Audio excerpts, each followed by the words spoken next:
Muy buenos días, queridos amigos, bienvenidos al canal Tiempo y Atención, entrando en libertad y saliendo en libertad. Volvemos al viaje de la mente, el viaje vibracional, donde revisamos, llevamos ya unos buenos meses, hablando básicamente de tres cosas que tienen que ver con la conciencia vibracional, con el movimiento de la energía y con el silencio. En las vibraciones he estado tratando el tema de los péndulos, cómo salirse de los péndulos, el reconocimiento de que tienen derecho a existir, el que luchar contra ellos lo que nos trae es más de lo que no queremos. Y hoy vamos a ver un poquito más acerca de esa estructura de los péndulos. De acuerdo con su ley, un péndulo hace todo para aumentar la energía de cualquier conflicto que ha surgido. Batallas de las que el péndulo saca energía. Hay siempre una presencia, es como un extractor, es como una élite extractiva.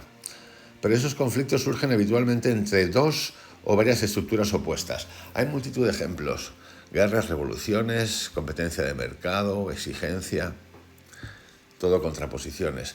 Sin embargo, junto con la agresión hacia sus enemigos, el rasgo distintivo de cualquier péndulo es la tendencia a mantener y reforzar la estructura que hace la existencia de un péndulo posible. La entidad de información energética es creada y desarrollada simultáneamente con la aparición de una estructura ordenada, creada por los representantes de la naturaleza animada. La existencia de un péndulo es totalmente dependiente del punto hasta el que la estructura nuevamente creada sea estable. Por lo tanto, hará todo por estabilizar la estructura, es decir, por hacerse fuerte y crecer. Esta es la segunda ley del péndulo. Para ilustrar lo que quiero decir, vamos a poner un ejemplo. Vamos a utilizar un banco de peces. El banco de peces, esto que habéis visto a veces en los vídeos, que son así como redondos, que se mueven. El banco se comporta como un solo organismo. Si lo asustas en un extremo, todos los peces darán la vuelta y nadarán fuera de ese espacio sincronizadamente. ¿Y de dónde viene esa sincronicidad? Porque es un banco de muchísimos, de 1 millón de peces, pero que en realidad son individualmente uno, porque se mueve sincrónicamente hacia un lado u otro. Si supiéramos que cada pez reacciona al movimiento de su vecino, entonces la perturbación debe ser pasada a la cadena. Sin embargo, independientemente de la velocidad de transmisión de la señal, aún tiene que haber un retraso de tiempo. Pero ahí está la cosa, no hay retraso. El banco de peces puede alcanzar grandes proporciones, pero no hay diferencia, se observa la misma sincronicidad. Los pájaros se comportan de un modo similar. Si has tenido la oportunidad de presenciar una gran bandada compuesta de pequeños y rápidos pájaros, debes haber observado que sus movimientos atrás y adelante se distingue por una sorprendente coordinación. Quizás está funcionando otro mecanismo aquí. Por ejemplo, la telepatía. Hay una energía inmediata que los mueve todos hacia un lugar u otro. Pero eso tampoco es muy probable, telepatía entre pájaros. Toma un estanque donde no hay bancos. Si asustas a un pez, otro pez que nade a solo 1 metro de distancia se quedará bastante tranquilo. Entonces resulta que no hay ninguna telepatía implicada. La señal es pasada solo dentro de un banco de peces, que en sí mismo es la más simple de las estructuras. Sin embargo, quizás esta señal no es pasada en absoluto. Tomemos una estructura de alto nivel, un hormiguero, por ejemplo. La ciencia es incapaz de proporcionar una respuesta convincente para cómo una colonia de hormigas es dirigida. Después de todo, lo sorprendente es que hay una clara asignación de deberes en el hormiguero, pero no hay jerarquía. Entonces, ¿por qué todos los insectos actúan de una manera coordinada, como una organización dirigida por control central? Las hormigas se comunican excretando sustancias olorosas, feromonas. Los rastros de olor les permiten encontrar el camino a casa y localizar la comida. Pero ¿por qué medio es pasada esta información a todos los miembros de la colonia al mismo tiempo? Algún medio avanzado de intercambio de información está descartado. De otro modo, ¿por qué iban a utilizar un conjunto de datos tan primitivo como el olor? Entonces, ¿qué une a los distintos miembros en una colonia organizada. Estos son ejemplos para que empezamos a entender cómo son los polos, que son estructuras. ¿Y qué hacen los polos? Estamos tratando de averiguar qué hacen los polos, por qué ocurre lo que ocurre, que no conseguimos encontrar una pauta que lo explique. Entonces, ¿qué une a los distintos miembros de una colonia organizada o de la sociedad, por ejemplo? Un péndulo. Al mismo tiempo que es creada una estructura y durante su siguiente desarrollo, una entidad de información energética es formada que se encarga de la función de controlar y estabilizar la estructura. Hay una conexión directa y un lazo de retroalimentación entre un péndulo y los elementos de la estructura.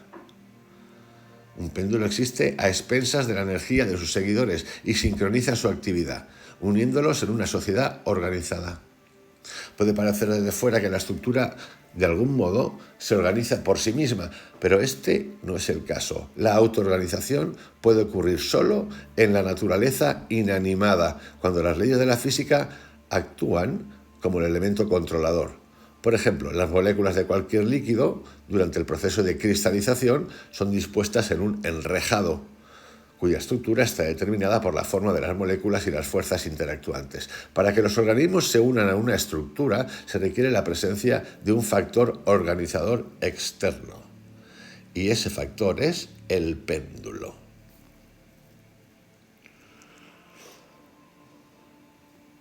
El péndulo es como la casa. Y la casa quiere ser grande, quiere ser palacio. Quiere ser un parque, quiere ser gigante. Y necesita de toda esa energía, la que sea, para mantenerse. Una organización es un péndulo. Dependiendo de las cosas que haga, es un tipo u otro de péndulo. Y repito, y ese factor es el péndulo. Cómo hace lo que hace es aún desconocido. Por todas las apariencias, hay un intercambio de información energética entre esta entidad y un organismo vivo. Un péndulo, como una superestructura controladora, puede encontrarse en cualquier estructura que agrupe a los organismos vivos. Sin embargo, no se puede decir que un péndulo ejecute un control inteligente sobre ninguna estructura, porque no tiene intención consciente. La consciencia de una entidad de información energética es muy parecida a un algoritmo. Un péndulo no implanta sus planes como un ser inteligente, maneja la estructura del mismo modo que un programa maneja el trabajo de una herramienta automática. El grado de automatismo de las acciones de los elementos de la estructura depende de su nivel de consciencia.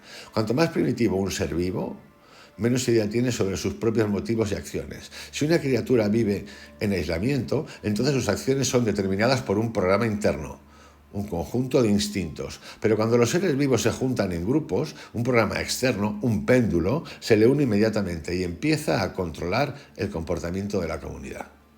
La agresividad del mundo, donde cada uno se come al otro, se desarrolla como resultado de la primera regla del péndulo, la agresión, que un producto de los péndulos está lejos de ser un rasgo necesario de la naturaleza animada, y esta idea encuentra apoyo en diversos rincones aislados en nuestro planeta. Una gran cantidad de habitantes del planeta tiene que juntarse en grupos para sobrevivir a un entorno inseguro. Los péndulos fuerzan a los seres vivos a volverse elementos de una estructura por el principio. Y eso tiene que ver con la supervivencia. ¿Quieres vivir? Entonces haz como yo. Que es un principio de copia, que es casi educación. Haz lo que los otros hacen para. Esto es casi como un paraguas muy grande. Haz como hace este deportista para llegar a ser. Haz como para encontrar trabajo. Haz. Siempre es así. La gente también está dispuesta a agruparse en grupos de interés. Esto se explica por el hecho de que es más fácil comunicarse con los demás de este modo. Quizá pueda parecer extraño que la inmensa mayoría de la gente tenga dificultades en comunicarse con los demás. A pesar de la aparente desenvoltura de las relaciones interpersonales, estamos bastante tensos, y ello es debido a causas externas e internas bastante numerosas.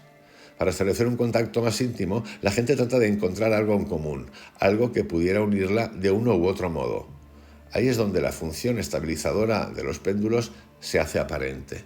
Cuando los participantes en la discusión están oscilando en el mismo péndulo, ellos están sintonizados en la misma onda y no tienen problema en encontrar un terreno común.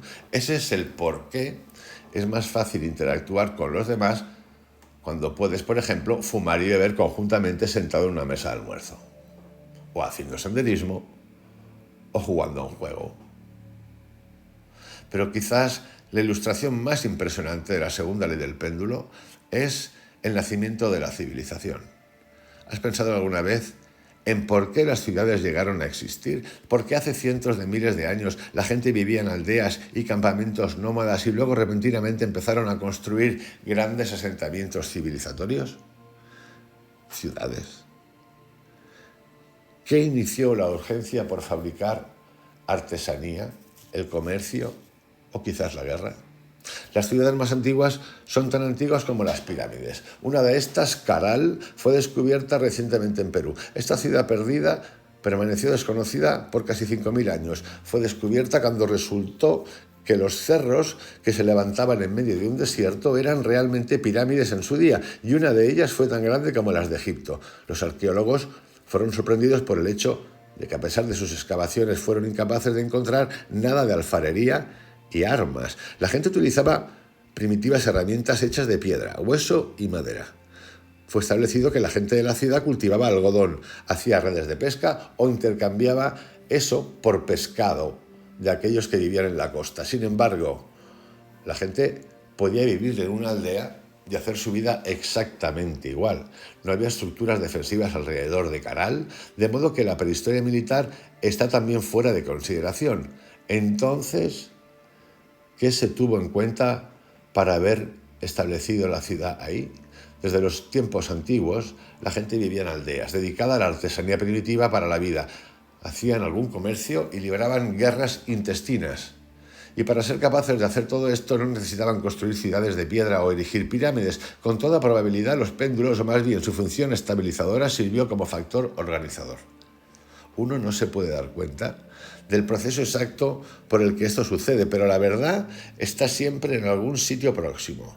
Lo más probable es que, en un momento dado, una estructura pendular dentro de la que yace la capacidad para un desarrollo posterior es creada espontáneamente. Una ciudad es, a fin de cuentas, una compleja jerarquía de péndulos de producción, de consumo y de intercambio, por ende, de poder.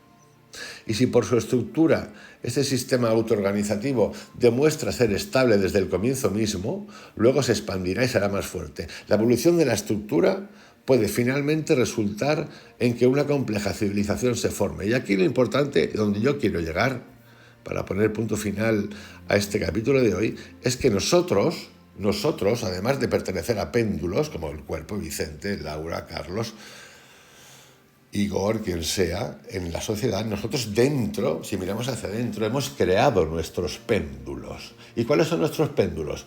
Pues los péndulos pendejos.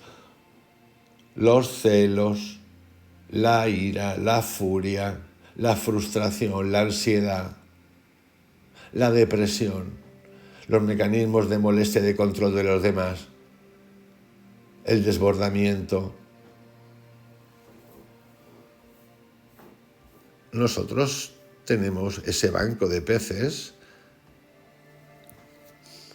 del que acabo de hablar, moviéndose de manera inconsciente, inmediata, hasta que llega un día que, producto de hacernos daños o incomodidad, o decir, es que nunca salgo de aquí, por agotamiento, los budistas lo llaman por dolor, por sufrimiento, empezamos a hacernos preguntas y a decir, ¿cómo puedo salir de este péndulo?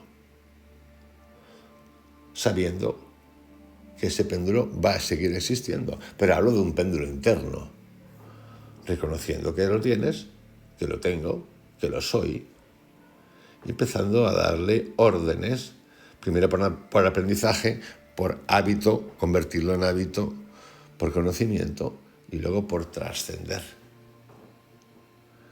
Esto es vital. Esto es lo que hacemos todos los días los que estamos en este canal. Y por eso a mí me interesa tanto ya la cotidianidad, no me interesa otra cosa. Es que no hay otra cosa. La cotidianidad es todo lo que hagas en cualquier parte del día, en cualquier momento del día, a cualquier hora del día. Vibración de tu conciencia, movimiento de la energía y silencio.